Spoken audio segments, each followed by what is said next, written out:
Hey everybody, welcome on into the Delmarva Sports Insider, the only live and local show dedicated to giving you all local sports all the time. I'm Sports Director Brandon Bosser. What is up? It is yours truly, sports anchor Devin J. Martin. Welcome into the show. We got a lot to get in tonight. Brandon, first we got to start off. Look at our new set. I like our new helmets. I like our new equipment. Yeah, we've got a brand new home for DSI. Very fresh. Oh, yeah. I feel very much at home at this new set, and I hope all of you do as well. Absolutely. I mean, I think we're just in a perfect setup right here. We got the helmets right here. We got more equipment. I mean, we obviously want our local schools to be able to, donate to us, and we could feature you guys here on the DSI Yeah, set. that would be perfect if you're listening out there. All right, let's start off with some highlights. We're starting the show tonight over in American Corner, a matchup between 1A Colonel Richardson and 3A Bennett. Yeah, two really good teams from last season. Now, this game was knotted up at 3 apiece throughout the first 3 innings of play. Could the Clippers pull off the upset and take down the top team in the 1A? Now, Colonel would end up getting out in front of the Clippers 5-3 at the top of the 5th inning. Runners were at the corners right here. Bennett tries to steal second. Carter Walters gets the runner out. Hey, he's got great pop time. Yeah, he sure does. But, though, the runner comes in from third, and this is a one-run ball game. Colonel, though, their bats will come alive later in this game. Chandler Tyndall in the box. He drives this one into center field, and it will plate 2 runs. Tyndall with a 2-run RBI single as Colonel takes a 7-4 lead, and Tyndall lets the dugout know that he's kicked down the door. Yeah, he sure did. Colonel's kept the bats going. Catcher Carter Walters right here puts this ball into right center. Tyndall, man, he's got a lot of energy. Colonel up 8-4. Bennett would add another run to the scoreboard, but in the end, Colonel's bullpen just shutting him down, and Cameron Gondek gets the looking strikeout to put this one away as Colonel wins it over Bennett 11-5. We spoke with head coach Ryan Blanchfield after the game. Let's hear what he had to say. We did a lot of things right that we had preached. We put ourselves in a good situation to make things happen, and we executed to their credit.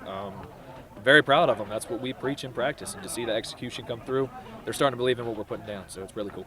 We got a great group of kids here, man. They just want to learn, they want to compete, and they want to keep the the mojo going of Colonel baseball, of how we've always played and competing hard and playing till the last out. We came out on top today. They played very well. Man, Colonel looks like a great team this year, and they sure do. Not surprising, they made it to the state semis last year, 5-1 this year, outscoring opponents 38-13. Wow, that's a monster point differential right there. Exactly. All right, now let's move on to some more baseball. Crazy game out in Berlin yesterday between Decatur and the visiting Parkside Rams. Ryan McLaughlin, the pitcher, coming off of that no-hitter against Bennett. He had that same energy in this game against Parkside at the Hawks Nest. See a couple of his strikeouts right here. Kept Parkside off balance and off the scoreboard into the 5th. Decatur going to the pen, though. Matt Wright kept the shutout intact into the 6th. But that's when the Rams bats finally woke up. 4 runs already in the top of the 6th. This ball roped into left field, bringing in the tying run. Clutch hit with an 0-2 count on him.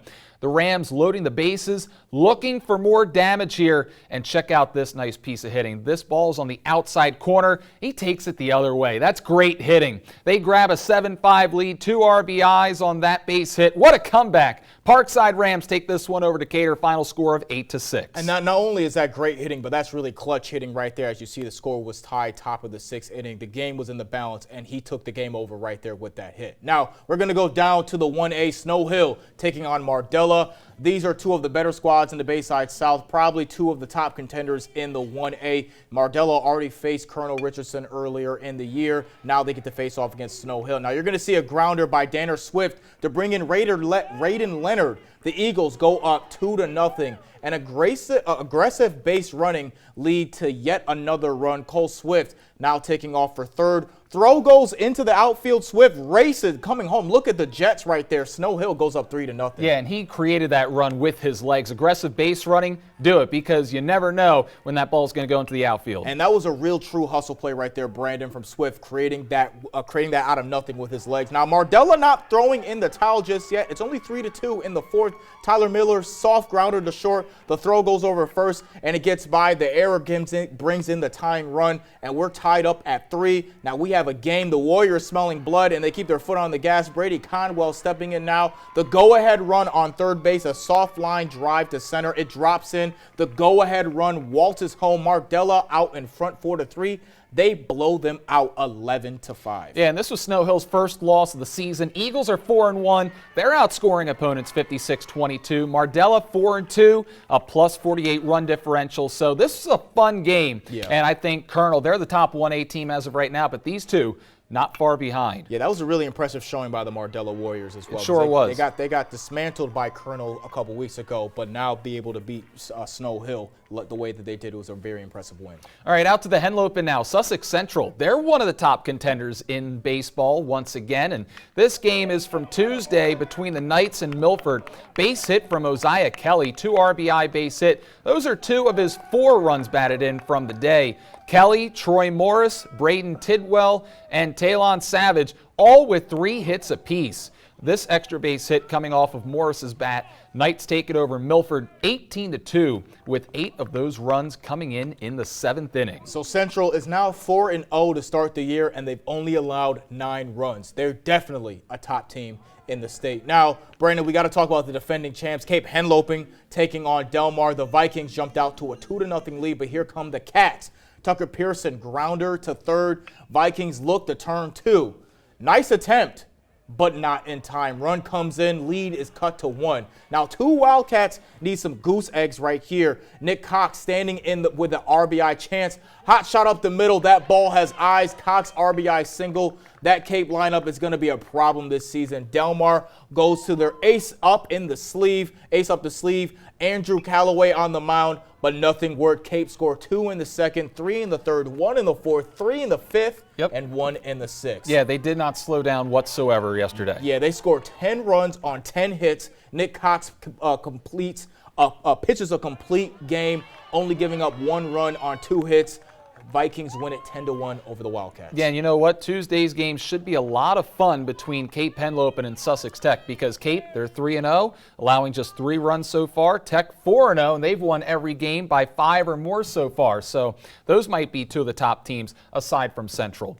All right, let's move over to softball now. 2 Henlopen powers, Laurel and Polytech, meeting up today. 7 runs coming across in the first 2 innings alone, but pitchers settling right in after that. We've got a top play nominee for you right here. Grounder to first base.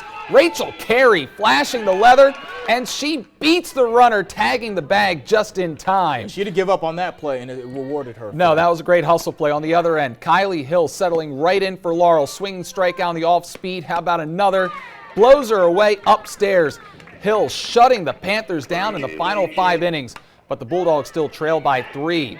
Bases loaded for Laurel in the third. That ball deep enough to score Carly Venables from third. But that would be it for all the offense. Mara Everton shutting things down for Polytech as the Panthers grab their first win of the season against previously unbeaten Laurel today. Now over to more action on the circle. Central versus Milford.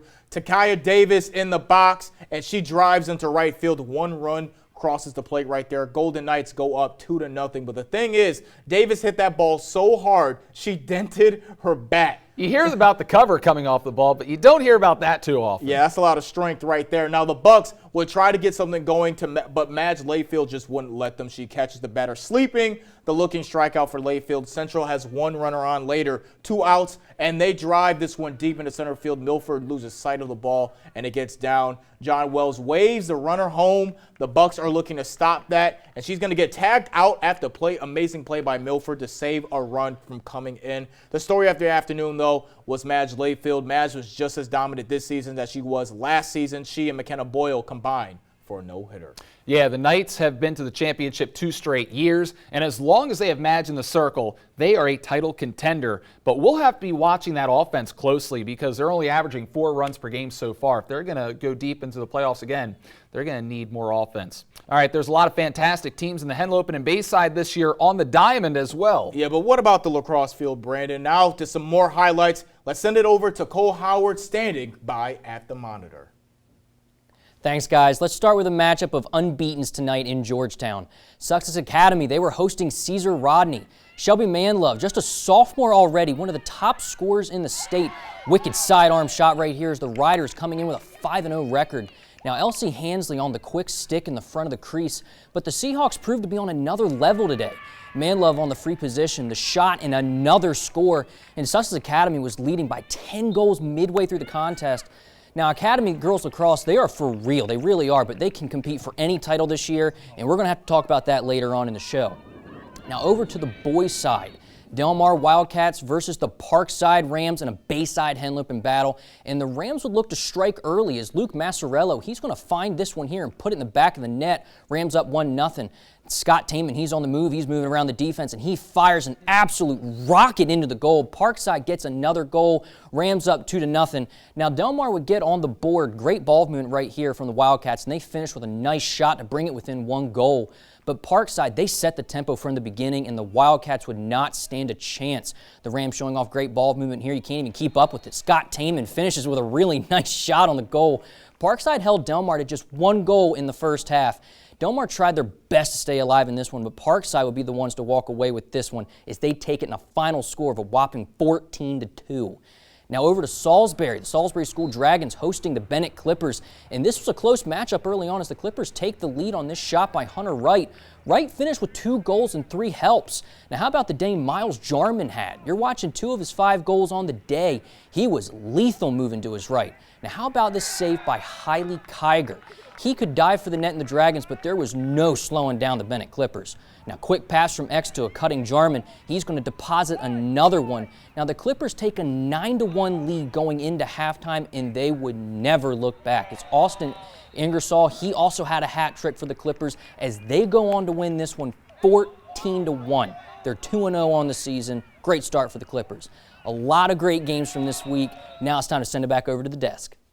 All right, thanks a lot, Cole. Devin, what do you think stood out to you so far this week? Well, Brandon, the Parkside Rams absolutely dominated Delmar. We all know that the Rams have a good lacrosse program, but their performance against the Wildcats was something else. Luke Marciello had a huge piece of the game against Delmar, and he was great on the offense, and he was all over Delmar. Another player that stood out is that some teams need to look out for is Brady Buckley. He's lightning fast, and he's going to be a problem for other teams in the Bayside South. Yeah, especially if he has a shot like that with half a step on you. In the Henlopen, really excited to see whether or not Sussex Academy is taking that next step this year, whether they can compete with Cape Henlopen. Another huge win against an unbeaten team today in Caesar Rodney. And guess what? We get to see that matchup coming up on Tuesday afternoon. Can't wait to see that. Love the schedule, guys. We love to see that. Yeah, can't wait to see that matchup. Let's see if Sussex Academy can compete. All right, that'll do it for the A block. We're taking our first time out. The Thunder, Delaware Thunder, calling on their fans for help this week.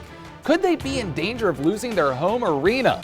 Well, we spoke with the team and the state fairgrounds. The latest details on this story coming up next on the Delmarva Sports Insider. I'm Coach Sean Johnson from Snow Hill High School, and you're watching Delmarva Sports Insider.